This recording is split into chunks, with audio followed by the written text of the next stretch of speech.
की खैर, न काहू से दोस्ती न काहू से बैर। कल करे सो आज कर, आज करे सो अब, पल में प्रणय होए बहुरी करेगा कब।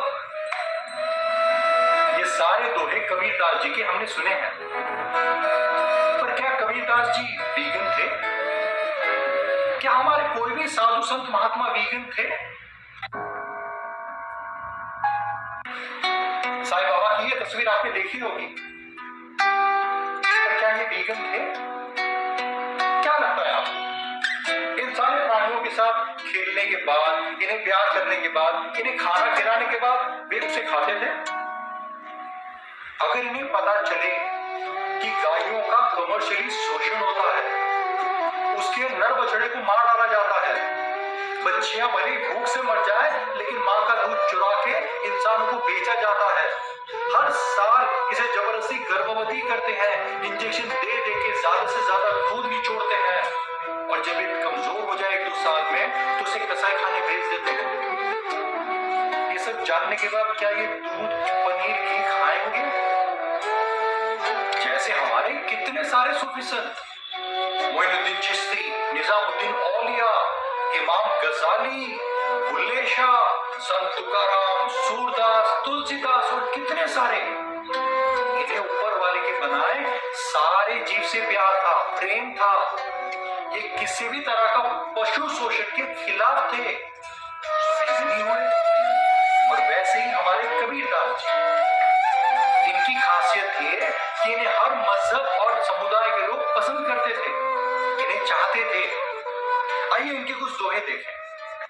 मुल्ला तुझे करीम का कब आया फरमान, घट फोरा घर घर बांटा साहब का निशान।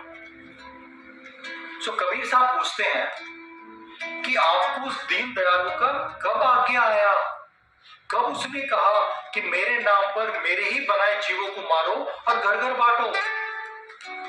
जीव मत मारो बपूरा, सब में एक ही प्राण, हत्या कबहू न छूटी हाय, कोटि पढ़ो कुरान।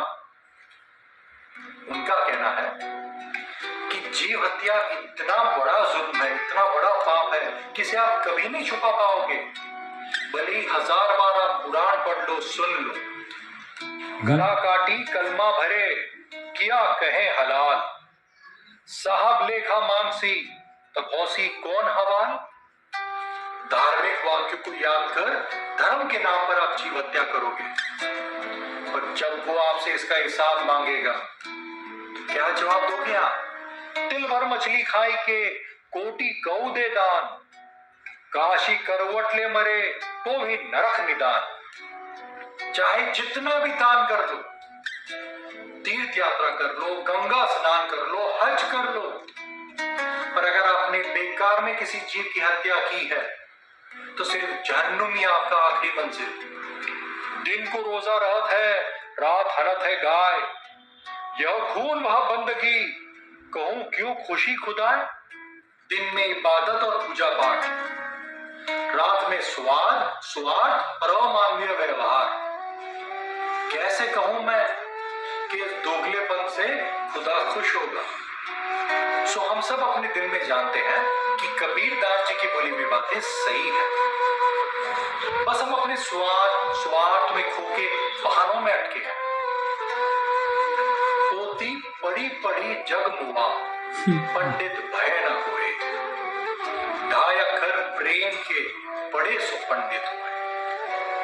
बस यही 2.5 अक्षर प्रेम के हर जीव के प्रति, हर जीव को इज्जत, हर जीव को सम्मान, यही तो है वीगनवाद। और कौन कहता है कि वीगनवाद बाहर से आया है? हाँ, हो सकता है ये वीगन शब्द किसी बाहर वाले ने दिया हो, पर वीगनवाद की आत्मा इस पुण्य भूमि भारतवर्ष की देन है सारी दुनिया को।